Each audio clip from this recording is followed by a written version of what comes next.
No,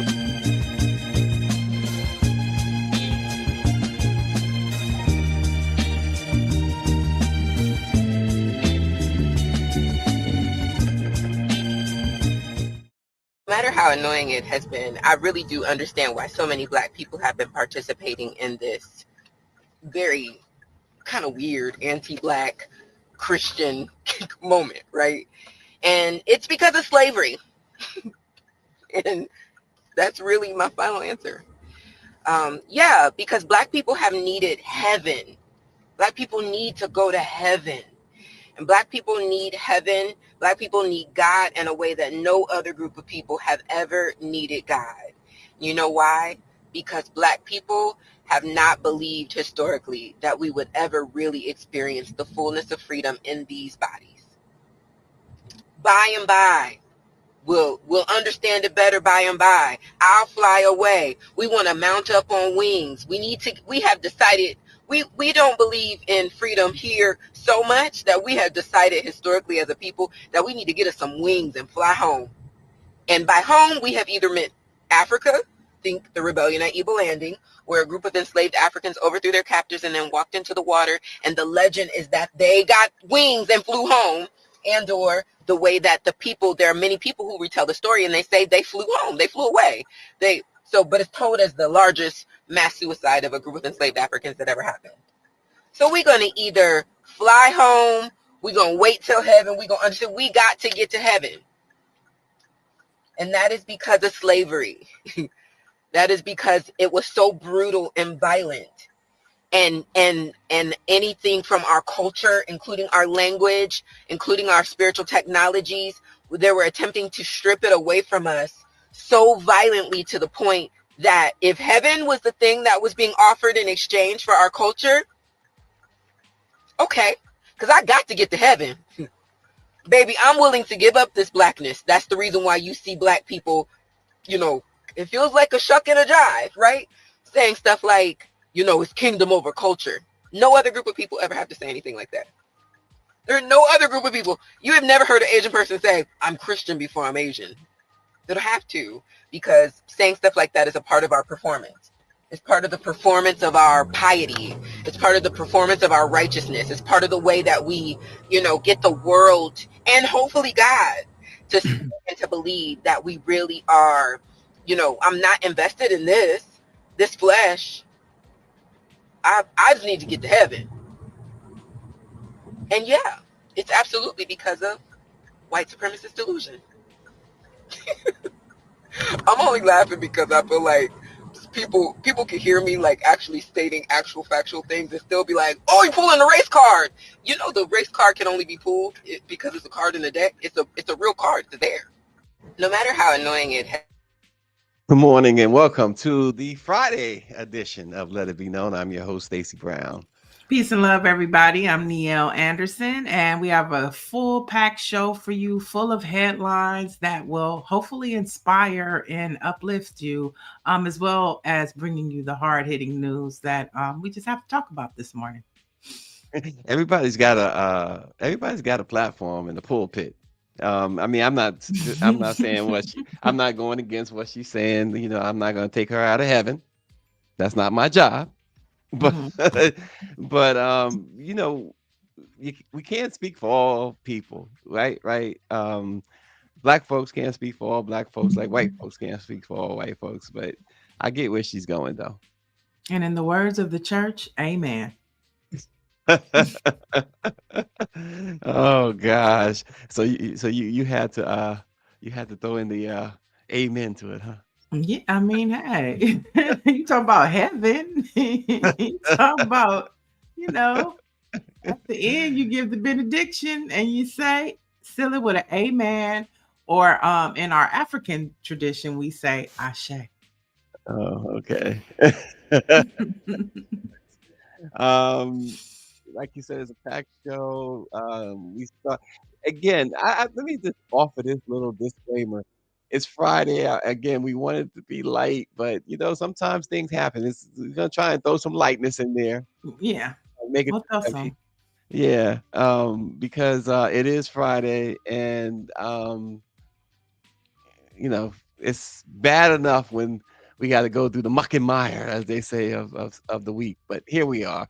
Yeah. Police arrested more than a dozen New York State and city elected officials yesterday at 26 Federal Plaza, the Manhattan Immigration Court, and an Immigration and Customs Enforcement field office, many as they press to gain access to the building's 10th floor lockup, where recent court rulings, including a temporary restraining order, directed ICE not to cram immigrants into overcrowded, unsanitary conditions.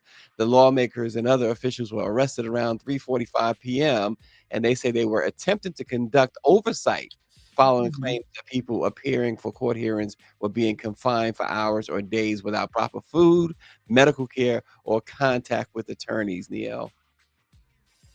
Oh, I mean, the more power, the more this clan gets away with, the more they wreak havoc. I mean, and this is just, another story about how we're in a state of emergency. Oh yeah, absolutely. Lawmakers being arrested. The president is now ordering that, looking into firing the U.S. attorney for the Eastern District in Virginia because allegedly or supposedly he couldn't find any evidence that New York Attorney General Letitia James has done anything illegal. Just Mhm. so he's mad because she's innocent. But you know what? This is where we at. I forgot to acknowledge that it is Swag T-shirt day. Nielle's not wearing Gremlin, but she's always got Gremlin in her mind and heart.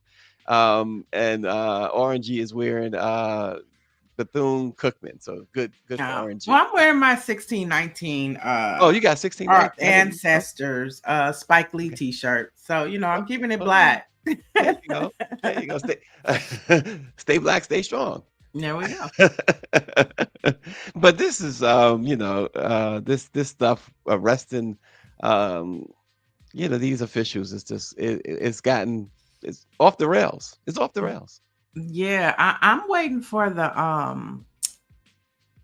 sign, the memo. Like, what are we supposed to do? I'm still waiting for it. Like, when is it coming? I mean, I see that there are protests coming up in October. And so I'm just waiting for that because there is a moment. Mhm. There are moments.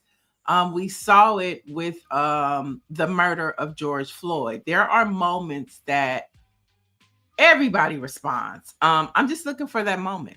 Yeah. I don't think we've seen it yet, but I'm looking for it. I'm ready.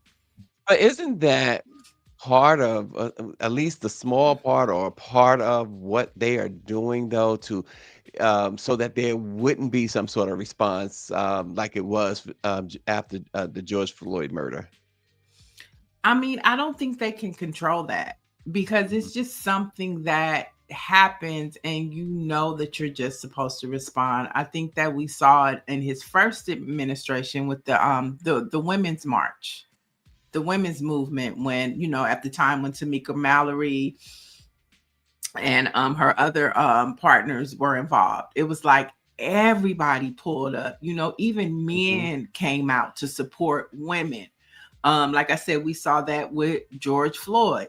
We can always go back to the March on Washington. We can highlight the Million Man March. There are certain movements that happen, and everybody feels like they have to respond. I'm Mm, waiting for yeah. that movement. I'm waiting for that charge.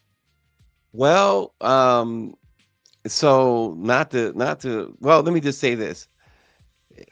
It took decades and George Floyd's murder before everyone finally came together, right? Black, Mm. white, everyone else. And then it spawned other things. I recall Rihanna marching in the Stop Asian Hate March in New York, during all of that. It took forever. So and just think about this. We are only 5 years removed from that. Yeah. So do we have another few decades before we see that again, or No, do I you think think? it's coming. Okay, It's coming. that's It's coming. okay. It is definitely coming. I don't know what it's going to be. I know people are still pissed about Jimmy Kimmel, and we'll get to that a little later in the In show. Hollywood, yeah, exactly. But you don't know what it's going to be. But what they're trying to do is Charlie Kirk us. And I don't think that it's happening for them the way they think it is. They're not going to get a nation to respond to racism. And I don't care if they're saying it's civil rights or whatever. I mean, it'll be interesting to see what Sunday looks like, because I'm sure of all of this state sanctioned television that Trump has control of, I'm sure all of those people will be airing that funeral. So it'll be interesting to see what Sunday looks like. I don't think any network is going to resist because they're too Yeah. afraid now. Mm. Well, yeah, we'll see. Hopefully you're right. Hopefully you're right. Because the dam has to break at some point. Yeah. And it has to break in the favor of, the majority. Right. So The levee's gonna break. the levee's gonna break. When the levees break. By the way, RNG says he's gonna sing you some swag hoodies. I don't know why he's singling you out. There's two of us here, RNG. But But you didn't go to nonetheless, HBCU. Did you go to no, HBCU? I did not. I went Okay, to then don't worry about that. This is PWI. HBCU That's thing. HB. Okay, I wouldn't understand. Okay. We'll invite you to a homecoming so you can. Have you ever been to a HBCU homecoming? Oh, yeah, I went to Howard's homecoming a couple times. Okay, Yeah. then ain't no homecoming like a HBCU homecoming. I know y'all folks be acting up. And Y'all it be is acting up. HBCU season right now. It I mean, is. homecoming It is. season.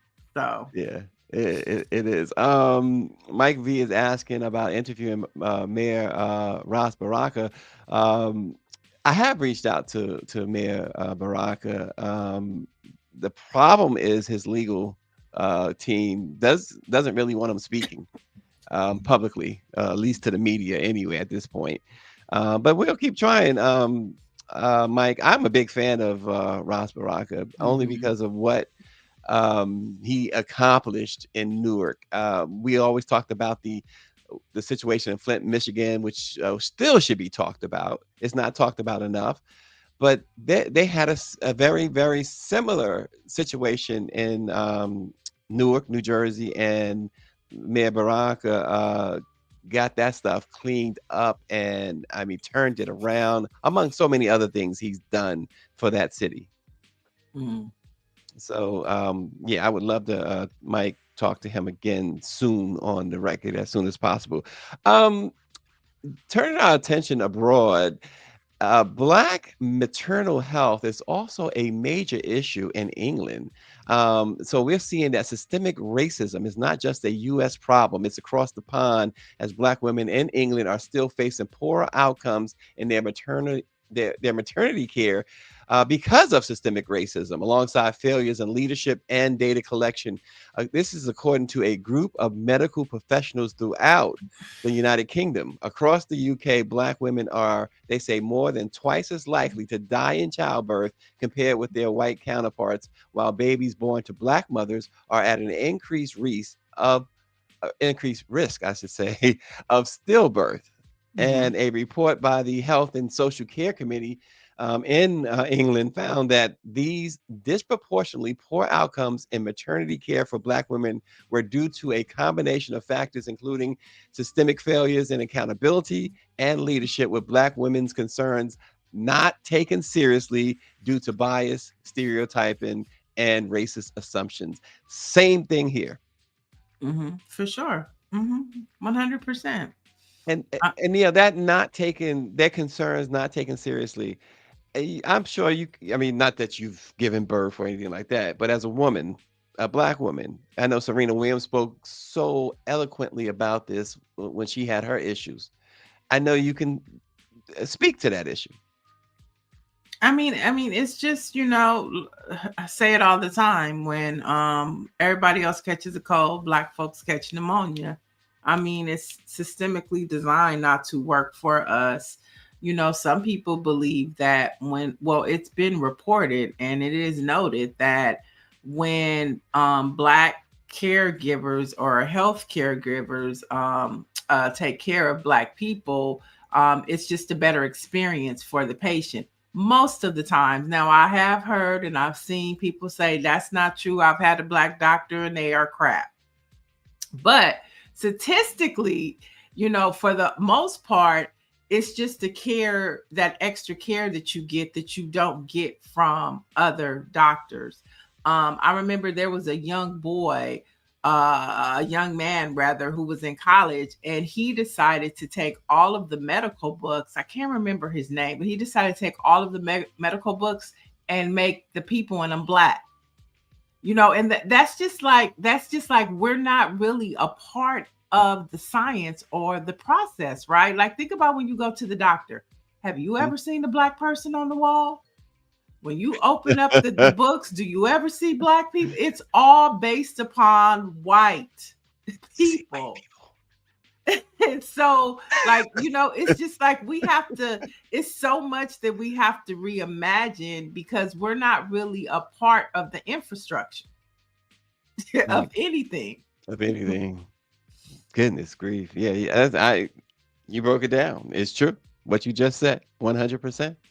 But it also reminds us that how contagious racism can be. Right. I mean, we'll be the guinea pigs, Henrietta Lacks, Fannie Lou Hamer. She talked about, them taking giving her a hysterectomy without her permission. The Could you imagine? Tuskegee Oh my God. experiment with the Black men. So Mhm. we're definitely the guinea pigs, but we're never really the ones that are thought of when it comes to, science. We're just the guinea pigs. Yeah. Yeah. No truer words, no more tragic words, but true. Wow. Switching gears, Starbucks Mhm. has been sued because of their change to their dress code in Pearson's.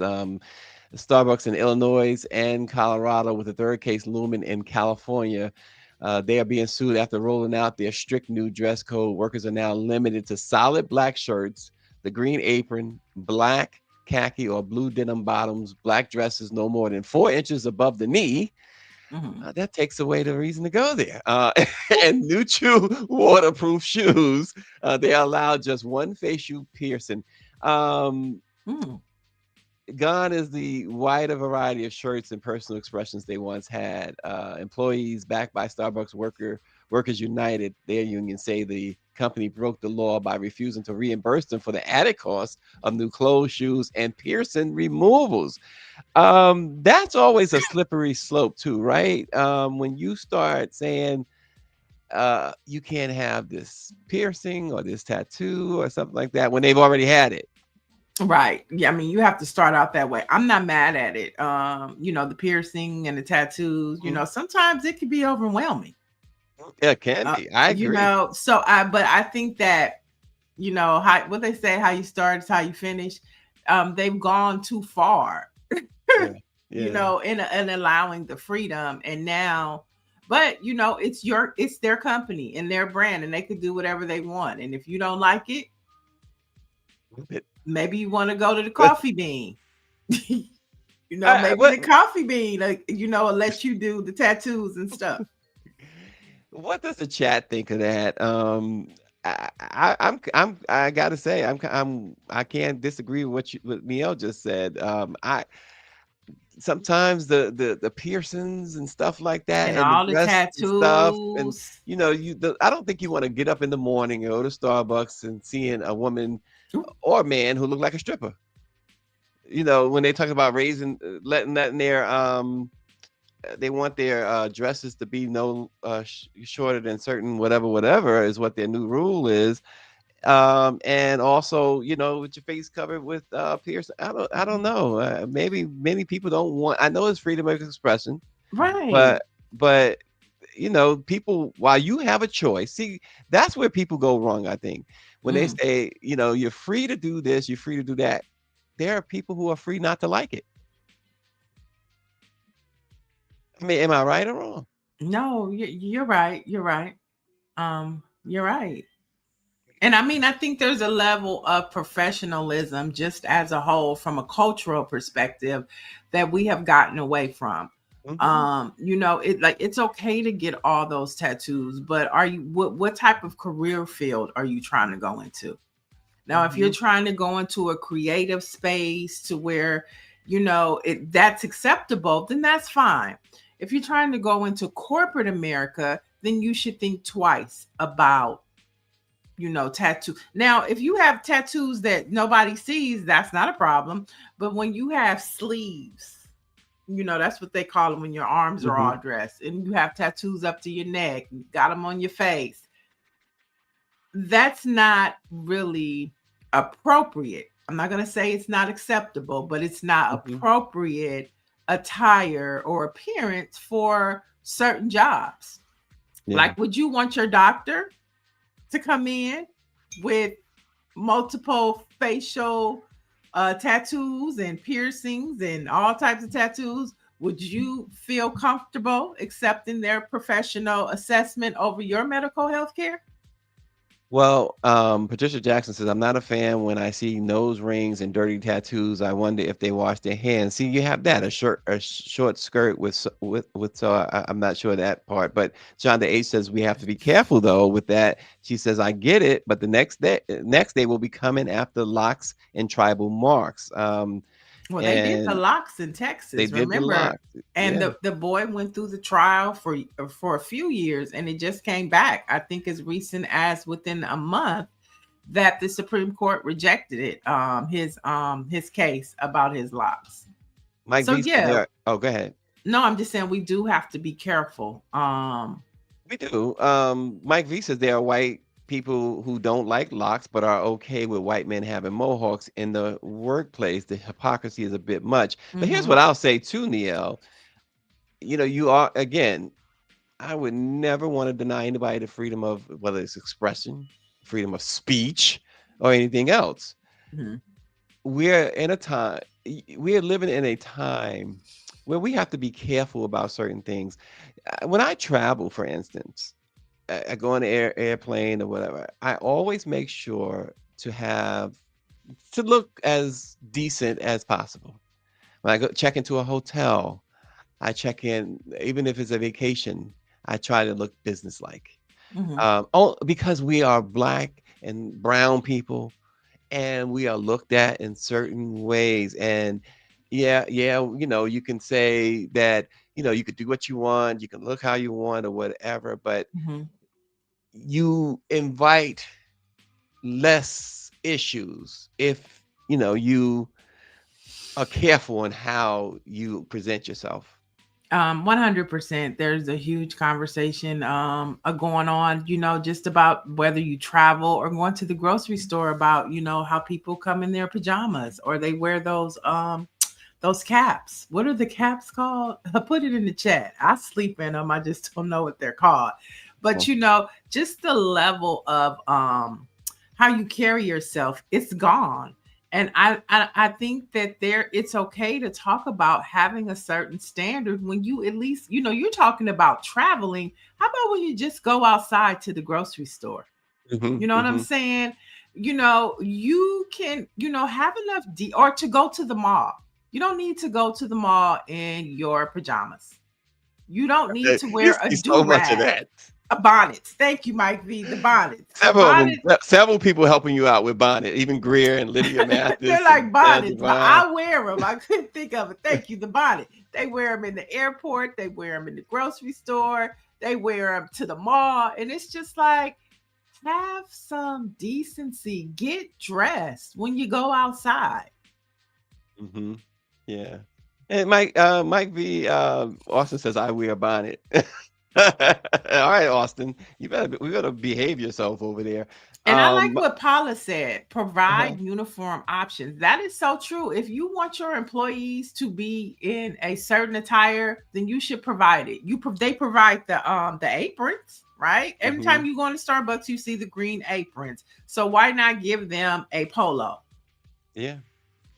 Mike V says it's cool when they do it, and you're right. It for them, but we're in their world, And I'm not saying that you got to be complicit in everything. That's not what I'm saying at all. I'm just saying that if you want to, there are certain things I believe, and people have difference of opinions, and I get it, and I don't argue with them, but I believe that it's important that we hold ourselves out as a little different.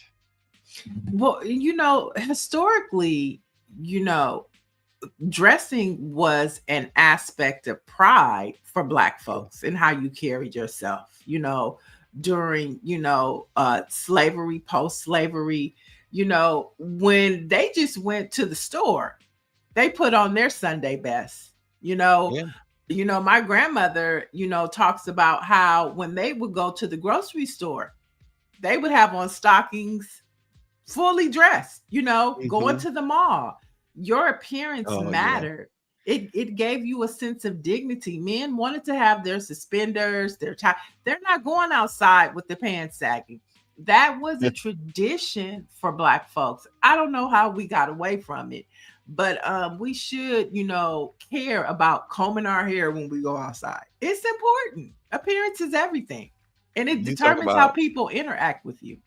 Yeah, you mentioned grandmas. My grandmother, man, she did not play that. She was going to be, like you said, dressed to the nines, no matter where she was going. She had her hat on, all different Right. hats and everything, and she just the dresses and everything. She was not going to be caught slipping. That's for sure, Yeah. man. So yeah, we can do better and we should do better. Yeah, yeah.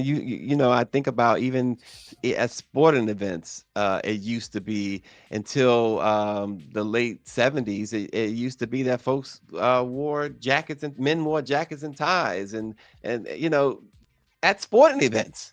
Right. Austin Cooper says many are too casual in church attire too.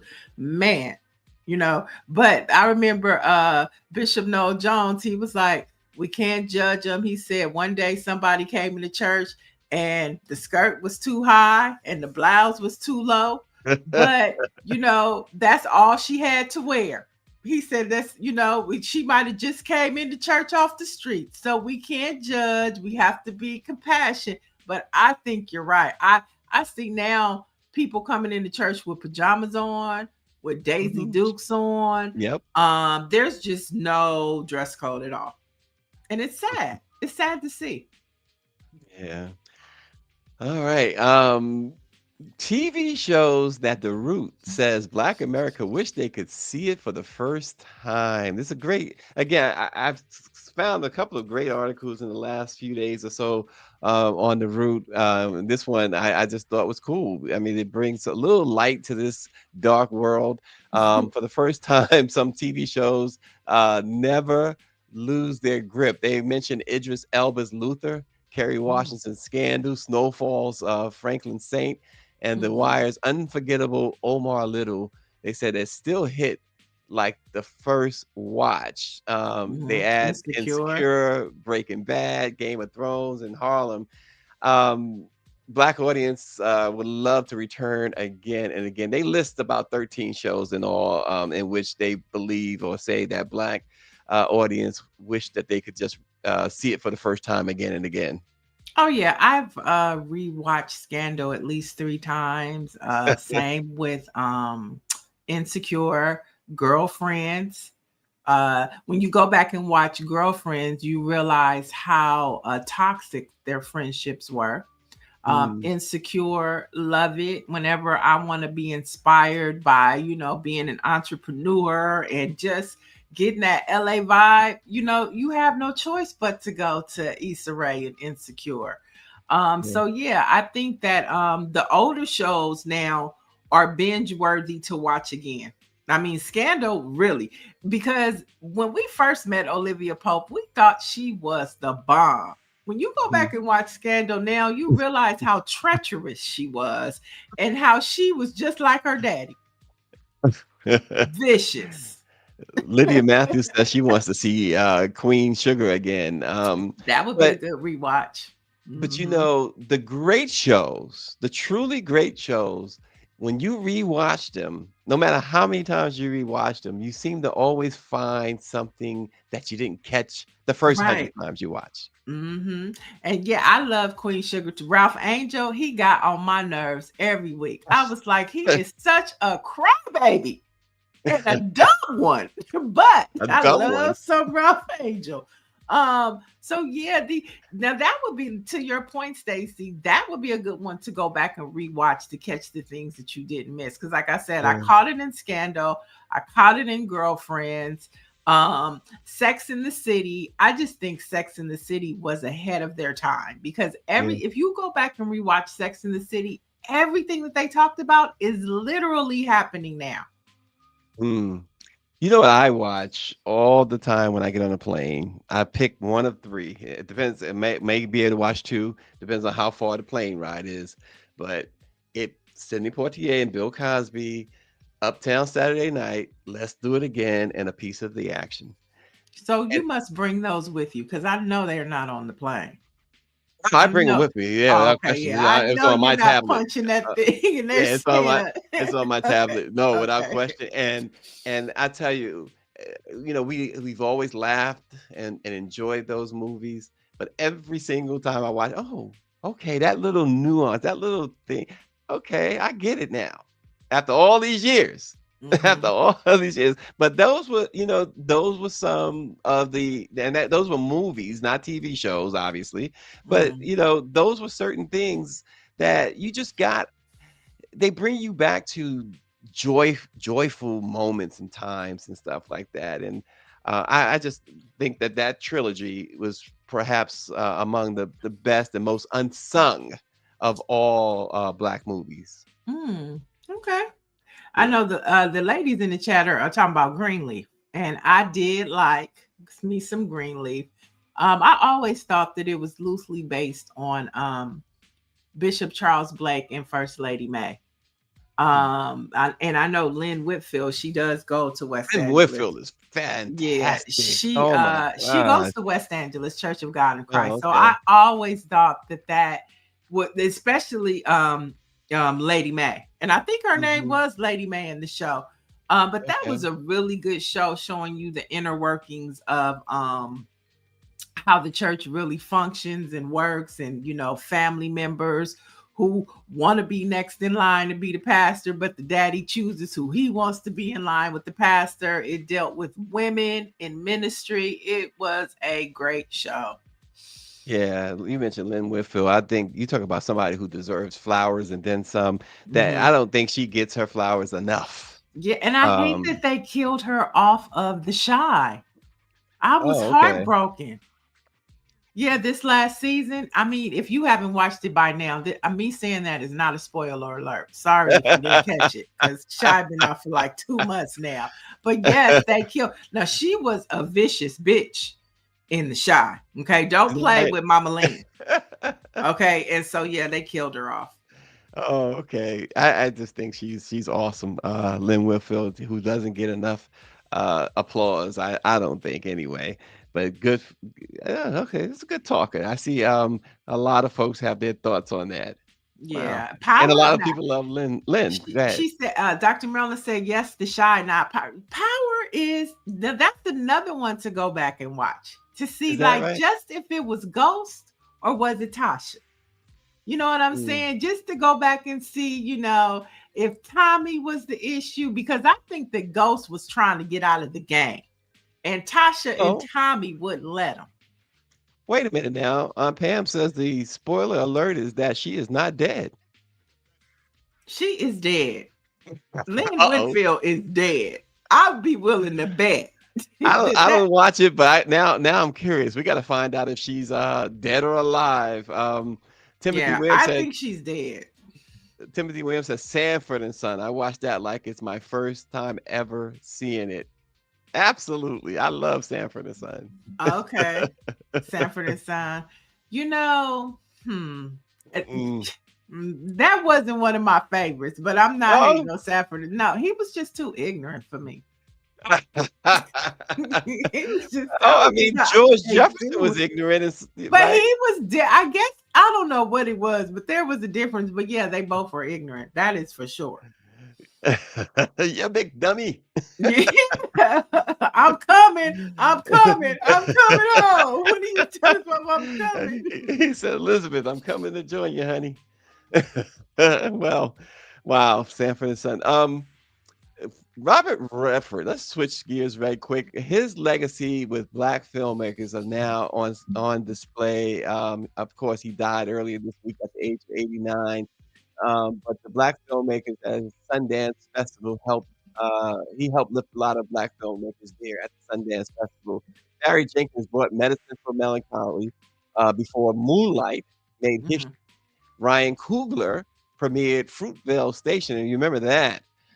Ava DuVernay won Sundance's Best Director with Middle of Nowhere. G. Mhm. Reeves gave us Pariah, and Jordan Peele's Get Out first stunned audiences at his Sundance Festival. So there's a lot of black directors that really benefited from Robert Redford's Sundance Festival.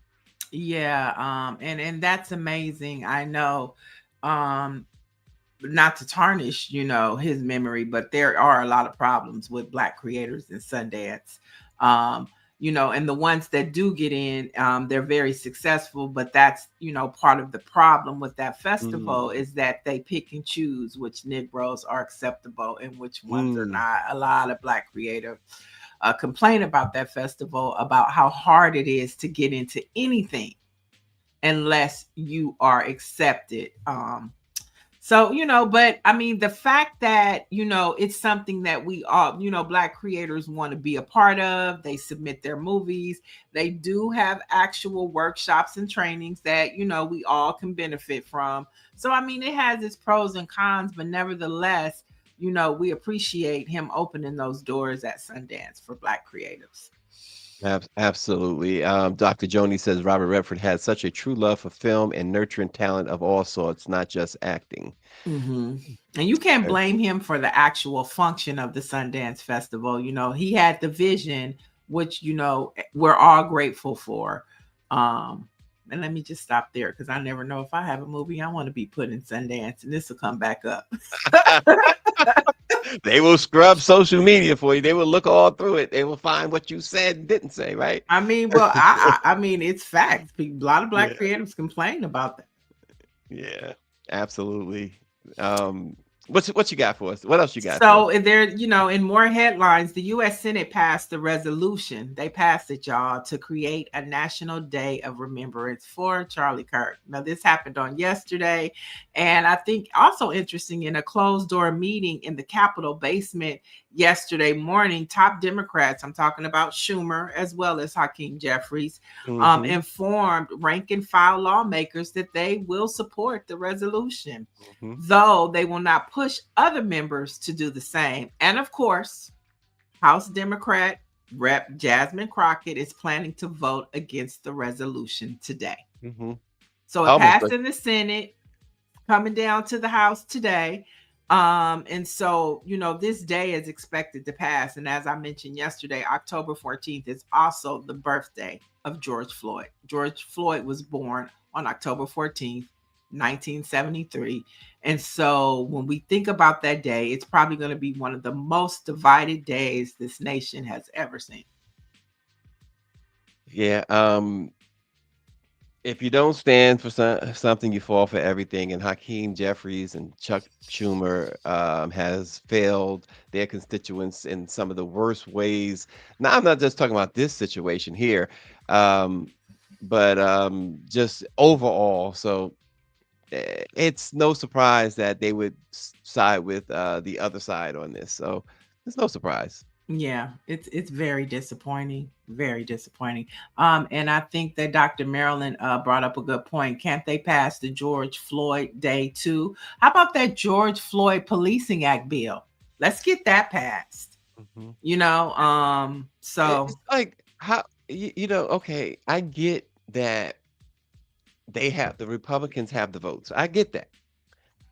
That doesn't mean you go along with it, right? It's not going to bring any unity in anything. right. You see what Jasmine Crockett said? She said, I'm Right. voting no. Right, exactly. It's I mean, but it And all, signals it signals, Niel, or screams, not signals, it screams that you are bought and paid for. but the thing about a lot of Democrats I was reading, they're saying it's a trap. So they got to go along with it because they're trying to trap them. Well, then it tells me too that we're also dealing with people who um I thought, especially Hakeem, I thought were very intelligent individuals, but it Yeah, tells me that I was wrong. yeah, he needs to follow Jasmine Crockett's lead and vote no. That's what a leader would do. If you're trying to lead us to, where we're supposed to be, and that we are against everything that this Republican clan is doing, your vote should be no, regardless. Yeah. And Mike V says, where's the resistance? Zero talk about Project 2025 and its impact on your own constituents. And Dr. Joni says, oh, it's all bullying and money and games. Mm-hmm. Yeah, where is the resistance, Mike? That's the point. You've been talking about this all year about resistance, Niel. And where we need it in leadership, it is not happening. And because it's not happening, this next story, the U.S. Department of Education is partnering with the late Charlie Kirk's Turning Point USA and the Heritage Foundation. Now, the Department of Education. Now, Linda McCone announced a partnership with more than 40 conservative organizations to create programming in our school system around civics. Now, the department says this coalition will take bold steps to educate, inspire, and mobilize youth towards active and informed citizenship. Now, remember, the 1619 project was supposed to be implemented throughout our education system. So this sounds like, to me, they took that playbook, but instead of telling the truth, they're going to push lies and propaganda to our young kids. I want to also add some context to this, right? The man who gave Charlie Kirk his start when he was in college or high school, I can't remember how the story goes, gave him $4 million to start Turning Point. And the reason why he did that was because he saw what happened when Barack Obama was running for president, how he mobilized the youth vote.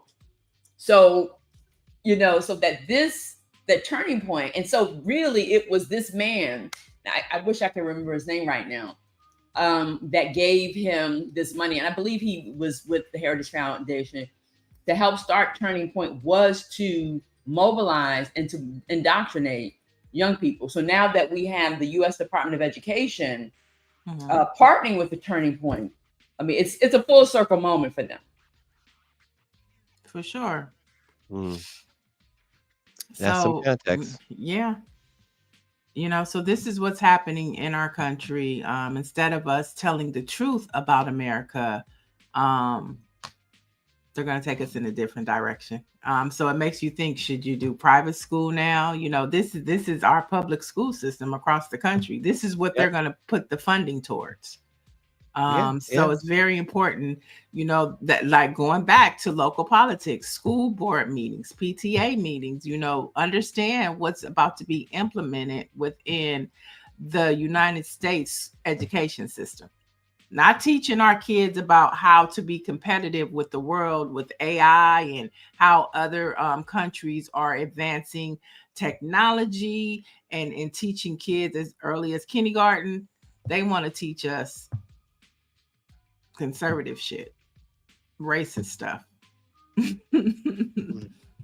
All right. Dangerous times. Dangerous times. And the times is getting dangerous because it's now happening in Indiana, y'all. Yesterday, Indiana State House was packed with protesters fighting against Indiana Republicans' plans to gerrymander the state.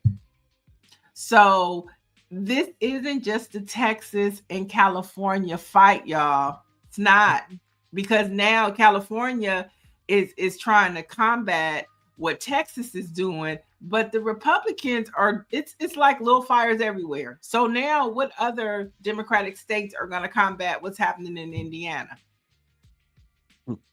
What's happening in Louisiana? Yeah.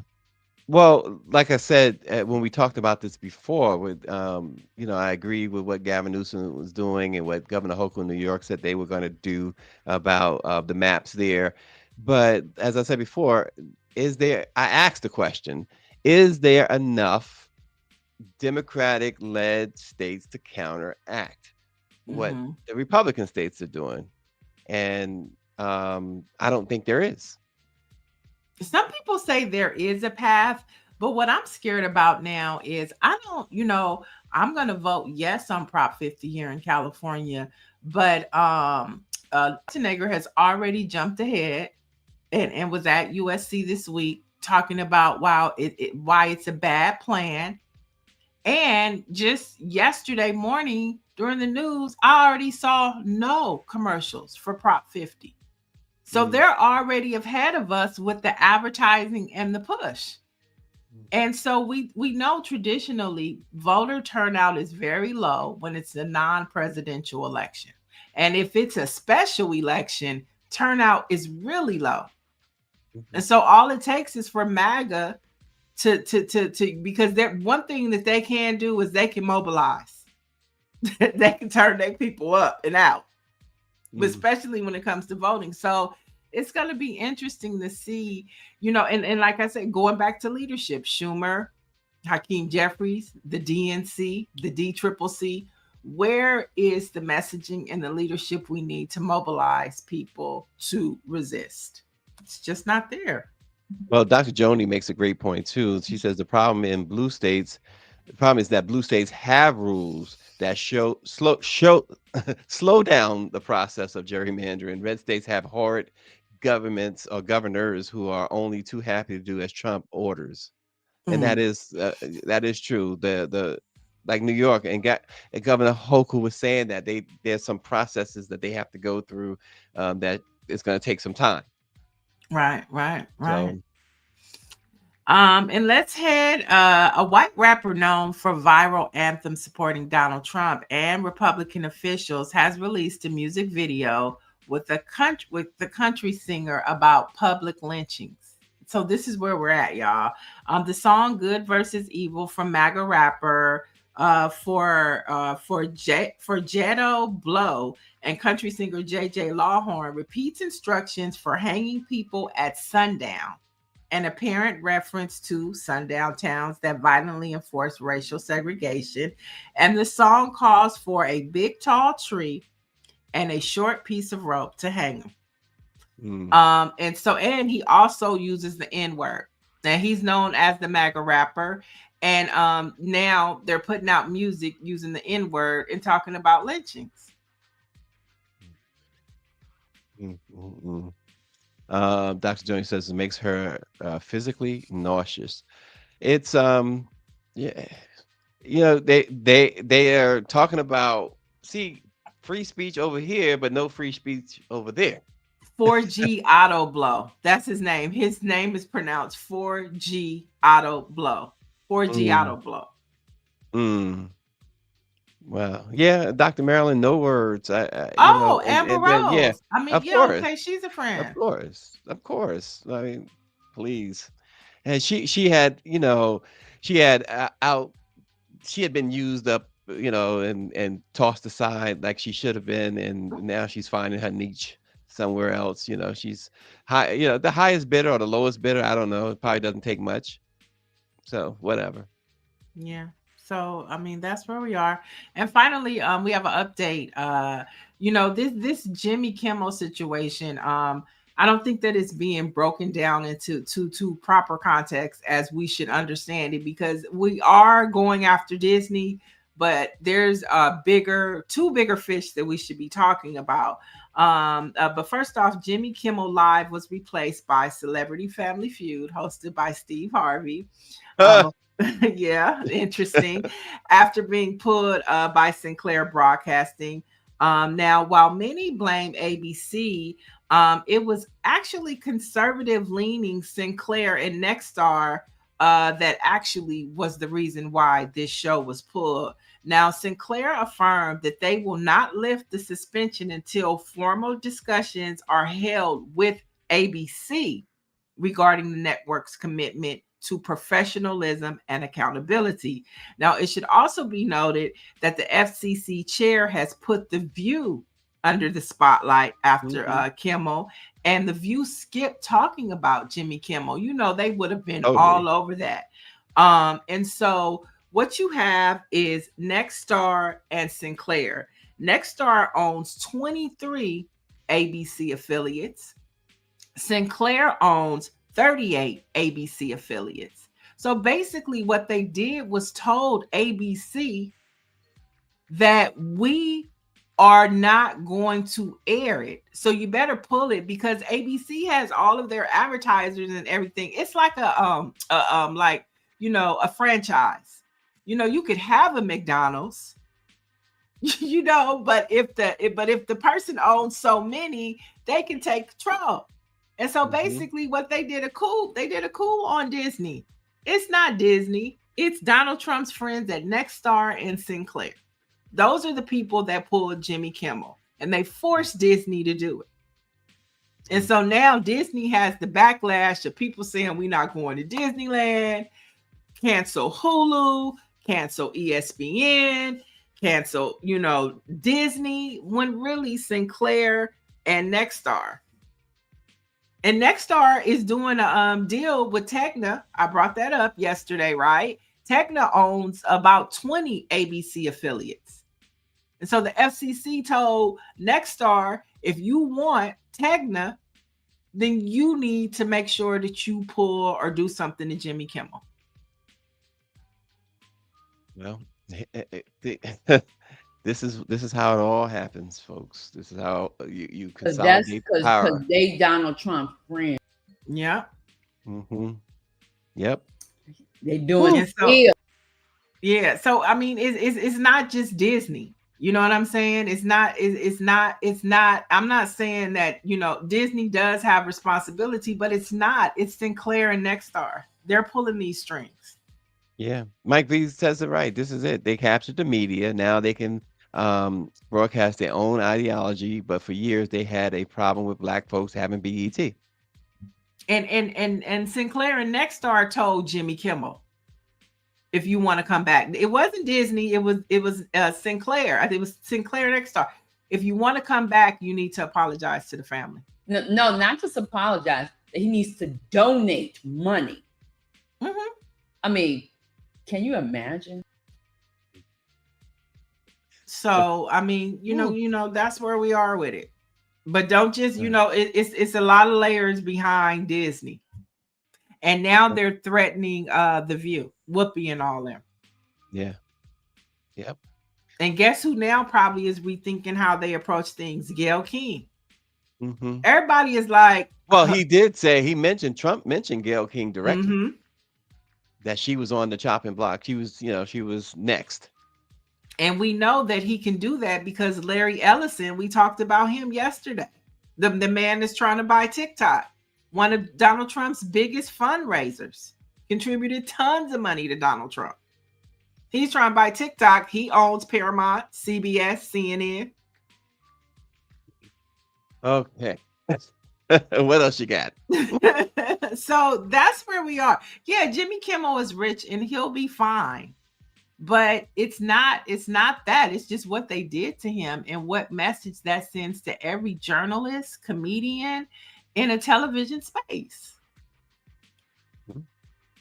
So that's where we are. And let's jump into what to watch this weekend. So the morning show returns to season 4 returns to Apple. Morning show. Now, just this conversation we were talking about, that's what the morning show is about. So if you want to see a show about big tech taking over television and journalists and everything that's happening right now in real time, it's happening on the morning show. So check it out. And then finally, Reasonable Doubt returns. It returned last night. Great show. Black cast, black showrunner. But now, guess what? They're caught like in a Tabitha Brown pickle because now everybody's saying cancel Hulu. And it's like the top black show on Hulu. So, but it returns. 2 episodes dropped last night. So go check that out as well. All right. Well, just a quick hit on Black history before we get out of here. On this date, in 1881, Booker T. Washington opened the Tuskegee Institute in Alabama. Booker T focused on the practical vocational training and economic self sufficiency for African Americans through the principles of self help and thrift.